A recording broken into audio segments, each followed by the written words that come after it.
Chapter 18. The Cool of the Evening. In the cool of the evening, when shadows darkened the fairgrounds, Templeton crept from the crate and looked around. Wilbur lay asleep in the straw. Charlotte was building a web. Templeton's keen nose detected many fine smells in the air. The rat was hungry and thirsty. He decided to go exploring. Without saying anything to anybody, he started off. "Bring me back a word," Charlotte called after him. "I shall be writing tonight for the last time." The rat mumbled something to himself and disappeared into the shadows. He did not like being treated like a messenger boy. After the heat of the day, the evening came as a welcome relief to all. The Ferris wheel was lighted now. It went round and round in the sky and seemed twice as high as by day. There were lights on the midway, and you could hear the crackle of the gambling machines, and the music of the merry-go-round, and the voice of the man in the Beano booth calling numbers. The children felt refreshed after their nap. Fern met her friend Henry Fussy, and he invited her to ride with him in the Ferris wheel.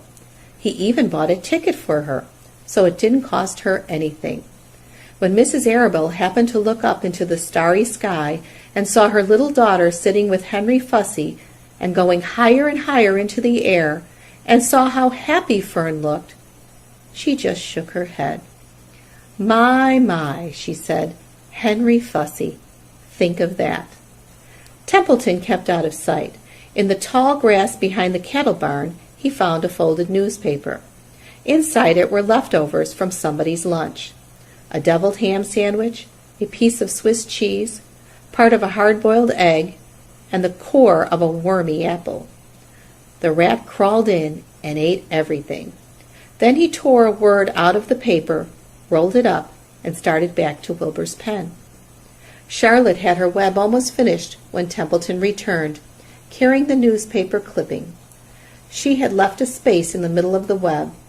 At this hour, no people were around the pig pen, so the rat and the spider and the pig were by themselves.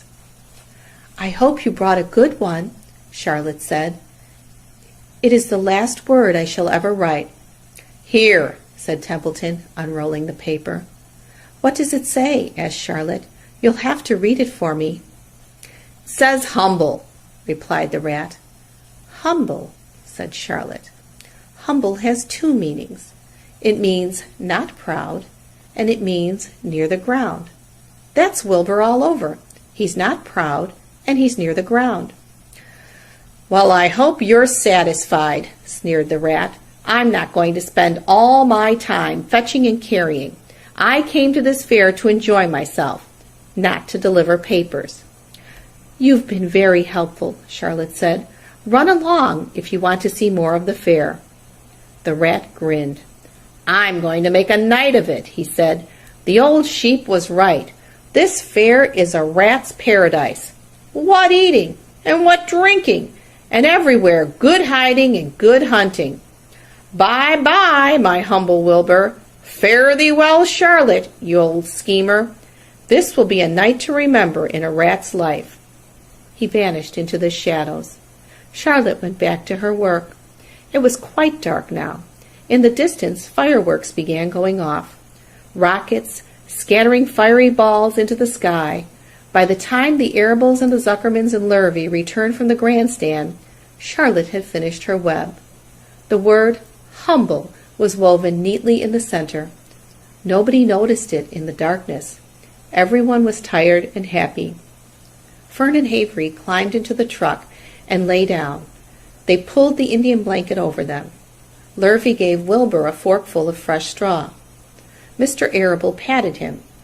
"Time for us to go home," he said to the pig. "See you tomorrow." The grown-ups climbed slowly into the truck, and Wilbur heard the engine start, and then heard the truck moving away in low speed. He would have felt lonely and homesick had Charlotte not been with him. He never felt lonely when she was near. In the distance, he could still hear the music of the merry-go-round. As he was dropping off to sleep, he spoke to Charlotte. "Sing me that song again, about the dong in the dark," he begged. "Not tonight," she said in a low voice. I'm too tired. Her voice didn't seem to come from her web. Where are you? Asked Wilbur. I can't see you. Are you on your web? I'm back here, she answered, up in this back corner. Why aren't you on your web? Asked Wilbur. You almost never leave your web. I've left it tonight, she said. Wilbur closed his eyes. Charlotte, he said after a while, do you really think Zuckerman will let me live and not kill me when the cold weather comes?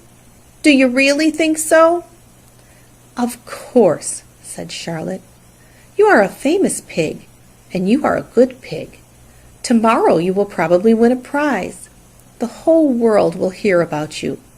Zuckerman will be proud and happy to own such a pig. You have nothing to fear, Wilbur, nothing to worry about. Maybe you'll live forever. Who knows? And now, go to sleep. For a while there was no sound. Then Wilbur's voice. What are you doing up there, Charlotte? Oh, making something, she said. Making something, as usual. Is it something for me? Asked Wilbur. No, said Charlotte. It's something for me, for a change. Please tell me what it is, begged Wilbur. I'll tell you in the morning, she said, when the first light comes into the sky and the sparrows stir and the cows rattle their chains, when the rooster crows and the stars fade, when early cars whisper along the highway, you look up here and I'll show you something. I will show you my masterpiece. Before she finished the sentence, Wilbur was asleep. She could tell by the sound of his breathing that he was sleeping peacefully, deep in the straw. Miles away at the Arables' house, the men sat around the kitchen table, eating a dish of canned peaches and talking over the events of the day. Upstairs, Avery was already in bed and asleep. Mrs. Arable was tucking Fern into bed. Did you have a good time at the fair? She asked as she kissed her daughter. Fern nodded. I had the best time I have ever had anywhere or any time in all of my whole life. Well, said Mrs. Arable, isn't that nice?